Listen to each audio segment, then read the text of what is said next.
Përshëndetje të gjithëve, unë jam Ardisa nga Ardisa's Kitchen dhe sot do të përgatisim turshi shumë të veçantë, të cilat unë i quaj turshi çasti, përgatiten shumë lehtë dhe shumë shpejt. Ju duhen vetëm pak përbërës, praktikisht vetëm perimet dhe disa erëza dhe mund t'i përgatisi secili nga ju shumë lehtë. Para se të fillojmë nga puna, nëse jeni të rinj në kanalin tim, mos harroni të bëni subscribe e të shtypni butonin e zilës, kështu njoftoheni sa herë postoj një recetë të re, postohen disa receta të reja gjatë gjithë javës.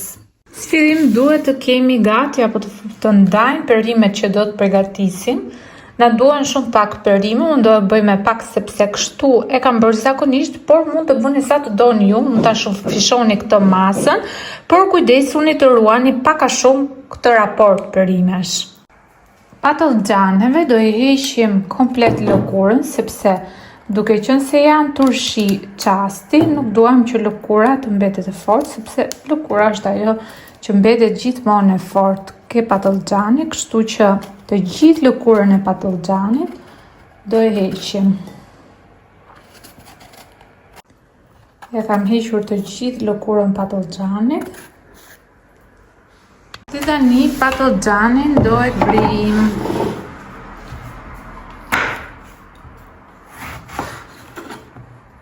Gryja e patlıcanit do bëhet në shirita të gjatë, jo shumë të trash, për as të hollë fare, jo, shikoni pak këtu. Kështu të gjithë 4 patlıcan do të bëj unë, 4 patlıcanët që do të bëj do i grim në të njëjtën mënyrë. Ndërkohë që i grim patlıcanët, do i kalojmë në një tas të madh me ujë, kështu që i ikën dhe ajo rrjedhësia që ato kanë. Pasi kemi mbaruar me patlıcanët, do i lëmë në janë dhe do vazhdojmë me perimet e tjera. Na duhen 4 speca, 2 jeshile dhe 2 të kuq, unë i kam gabaçe, prandaj janë me këto ngjyrat kështu si të çuditshme. Specat do i pastrojmë nga fara.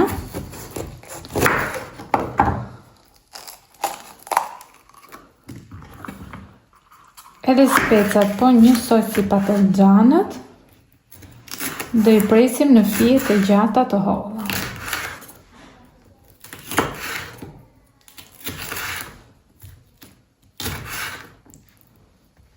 Shikoni, kështu duhet të duken specat. Do të përdorim vetëm 2 karrota.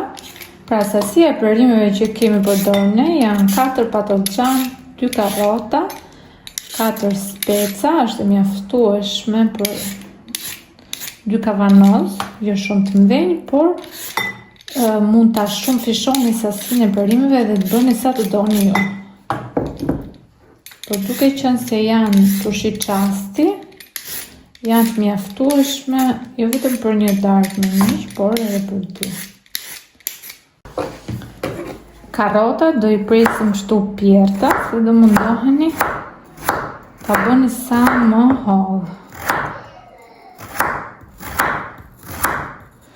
Nëse karrota është pak e madhe, pra e trash, për shumë dhe kjo pjesa e bishtit, që fillon dhe tjetë më e trash, mund të ndani kështu për gjysë, sepse karrota është pak e fortë si perime, kështu që mos të besni kur ta konsumoni, por tjetë në copa të përshtatshme. Tani na duhet një qep pa duhet e vogël, sa për t'i dhënë pak shije dhe lezet të thonë, do e grim edhe qepën në fije kështu të holla. Dhe tani kemi mbaruar me të gjitha perimet.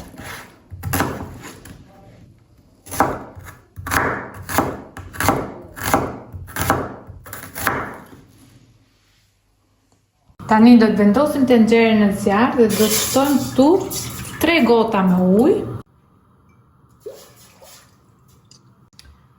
Edhe gota 3 të ujit. Do të shtojmë 1 gotë me ujë të molle. Do të shtojmë gjithashtu edhe 1 lugë gjelle me krip dhe do presim derisa të na marrë vaj.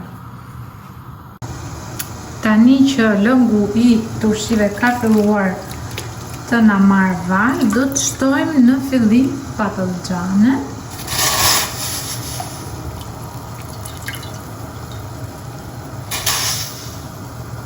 Beqen se patlıgjani shpërimja e vetme në këtë turshi që do pak më shumë kohë dhe ajo që nuk konsumohet e pakatuar do e lëm 20 deri 30 sekonda vetëm patlıgjanin. Gjithë sekreti i kësaj turshi është marinimi këtu në tenxhere, pra për vëllimi. Nuk duhen lënë aq shumë sa të zbuten, as nuk duhen lënë të pabëra, pra duhet të mbeten krokante.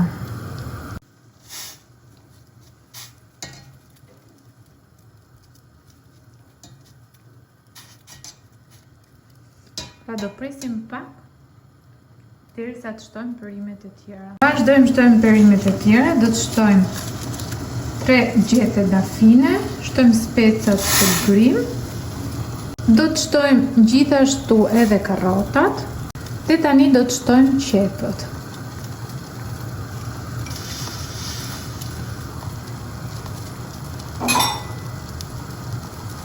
I përzim dhe i zhysim në mënyrë që të përvëllohen të gjitha dhe nga ky moment do i lëm në zjarr për rreth 1 minutë, por gjithsesi ajo që na tregon të saktë do të jenë patlıgjanet, ne do i shohim, ato do të vazhdojnë të mbeten pra si kërce, do vazhdojnë të jenë të forta, jo qulle, por do të jenë të bërë. Do masim kohën 1 minutë dhe do vazhdojmë të kontrollojmë.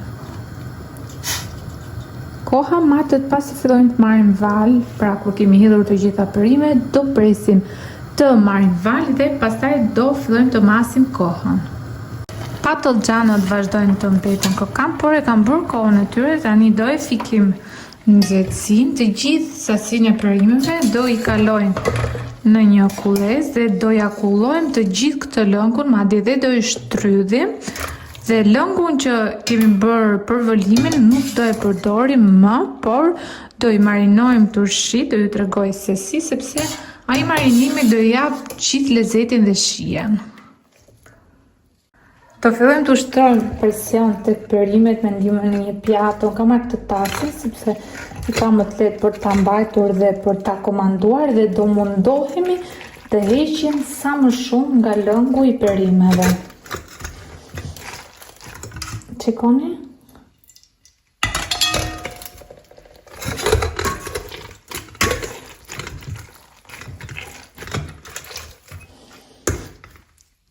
Do të përgatisim marinimin, si fillim një tufë majdanoz.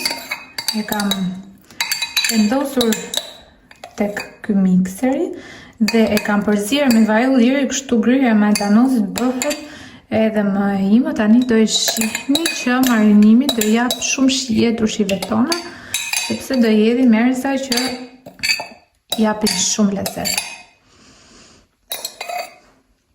Do të shtojmë gjithashtu pak rigon, 4-5 thelpinj hudhër, i kam ngrirë edhe hudhrat në feta të vogla, kam shtypur pak piper të zi. Do të shtojmë vaj ulliri përsëri dhe vaj ulliri duan boll shumë, prandaj unë nuk po ju jap mas, por do e shihni me sy. Tani po përdor uthull rrushi sepse për shijet e mia ka shije më të theksuar se ajo e mollës, por lirisht mund të përdorni edhe uthullën e mollës. Uthullën po shtoj në fillim kaq dhe pastaj do e përzini dhe do e shihni nëse doni me më shumë shije uthulle, do i shtoni më shumë. Bashkojmë edhe perimet. Tani fillojmë me përzijen dhe në këtë moment ju do provoni turshit, ju do shihni. Nëse do pak më shumë krip, do shtoni akoma krip dhe nëse doni më shumë uthull, vaj ulliri për shembull don akoma më shumë. Unë po i shtoj akoma vaj ulliri. Dhe me këtë nuk ngopesh thjesht me bukë duke i ngjyrë me çapa, aq të mirë bën dhe aq shishme. Kush i ka provuar, madje tek Instagrami im ka ca kohë që kam postuar një darkë me miq edhe këtu në YouTube e kam postuar, por aty marr shumë mesazhe që më pyesin a di sa po turshit e çastit kur do na i tregosh. Këto pra janë turshit e çastit. Po shtoj edhe pak fare uthull. Edhe pak më shumë krip dhe kaq ishte.